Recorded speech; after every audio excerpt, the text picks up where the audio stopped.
the Sony A7C Mark II, the Sony A7CR, and the Sony 16-35mm f2.8 GM. That's a lot of letters, and let's talk about my thoughts.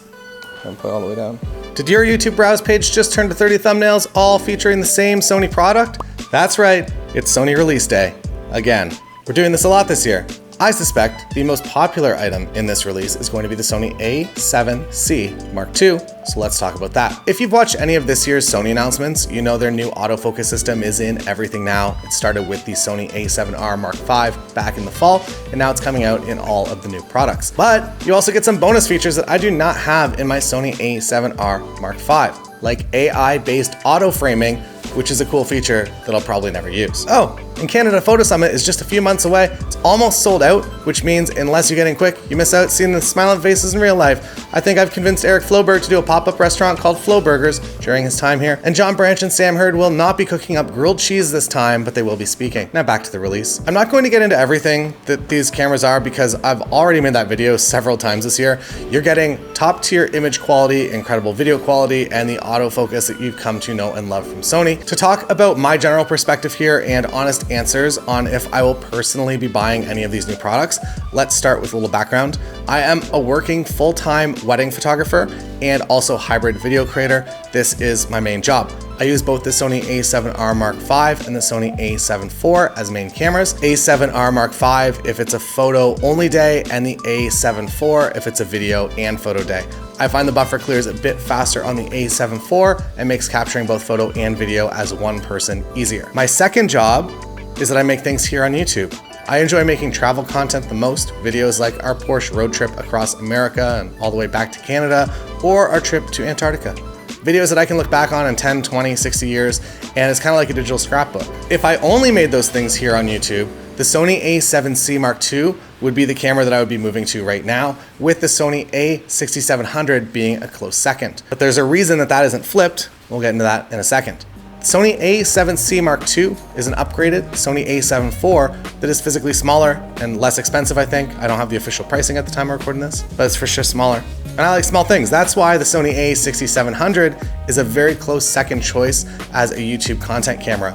The 6700 is crop sensor, which also means you get smaller crop sensor lenses. The complication for me personally is that I am a working pro photographer and I have full frame lenses for that. So the reason I would personally be going A7C Mark II is because I've already invested in that full frame stream. If I was starting at zero or I had maybe one or two lenses, I would absolutely be going for the A6700. To be fully transparent with you, while the Sony A7C Mark II is a lovely camera, it will not be replacing my Sony A7 IV because the A7C Mark II only has one card slot. For travel content, one card slot really doesn't matter, but for once in a lifetime wedding content, it really does matter for me, if for no reason other than the residual anxiety that disappears out of my head. Well, it's true that we used to use cameras with one card slot a long time ago and film before that. It's not something that I care to do anymore, and this is a key for me overall in the decision-making process for deciding on a main camera. I will carry a larger camera to accommodate a second card. If two card slots are not important to you, I would be going A7C Mark II for sure. Like the Sony A7 IV, the Sony A7C Mark II is a very general camera, and I mean that in a good way. 33 megapixels is that very, very nice spot. It's kind of cool that Sony now has a camera.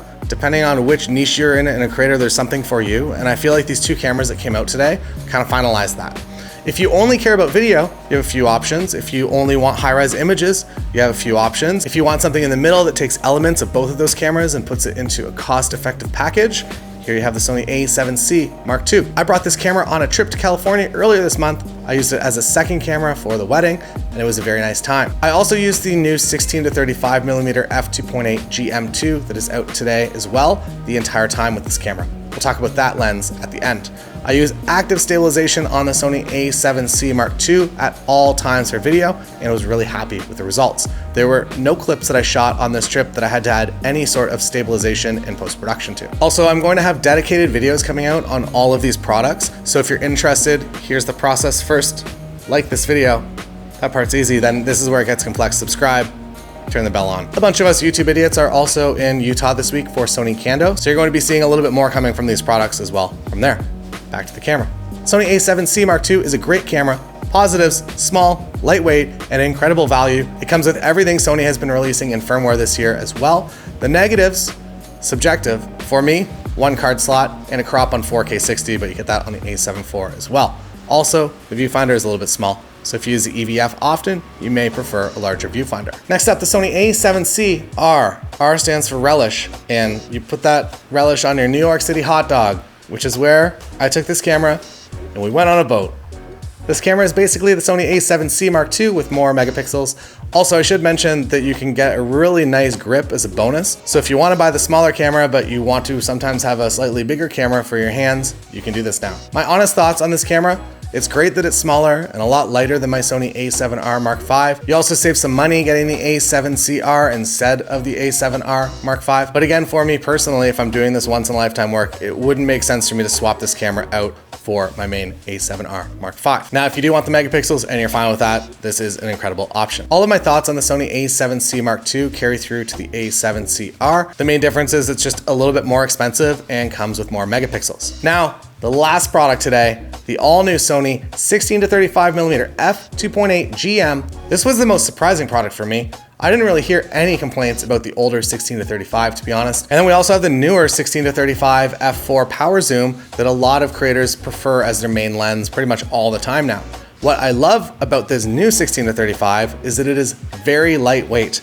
Prior to Sony, I was actually shooting on the Canon R6 for a year, and that Canon 15-30 f2.8 is a certified beast. It is heavy to the point that I would rarely choose it as a go-to lens, even though I really wanted that focal range. The new Sony 16-35 f2.8 GM2 is just really nice to use. It's light, it feels nice, it's great size, weight, and most importantly, the images are great in all lighting conditions. Backlit, in the shade, in the sun, in the dark, it's a really, really nice lens to use. They've taken what was already a great lens and made it even better. But now, it's time for my controversial opinion that you didn't ask for. Personally, I'm happier with my Sony 20mm f1.8 that I use for pretty much everything here on YouTube. I have my C2 button set to APS-C crop mode, which means that I can bounce from 20 to 30 millimeters and retain 4K. And my 20mm is also a 1.8, which means it gives you a little bit more background separation for self-filming if that's something you're after. It's also less expensive, smaller, and even less weight. This is just how I feel about things. I'm trying to be transparent with you here. And you don't have to share those same things. So now, we have a few videos coming this week which go more in depth into each of these products. So subscribe, turn the bell on, and get notified when they're up. Also, Canada Photo Summit, just a few months away. So if you want to come to my hometown, hang out with Lindsay and Sam Hurd and Eric Floberg, John Branch, Nova Marquina, Christine Tremoulet, there's a link down below, and it's about 85% sold out. So if you're interested in coming to this, get in quickly because it will sell out. Bye.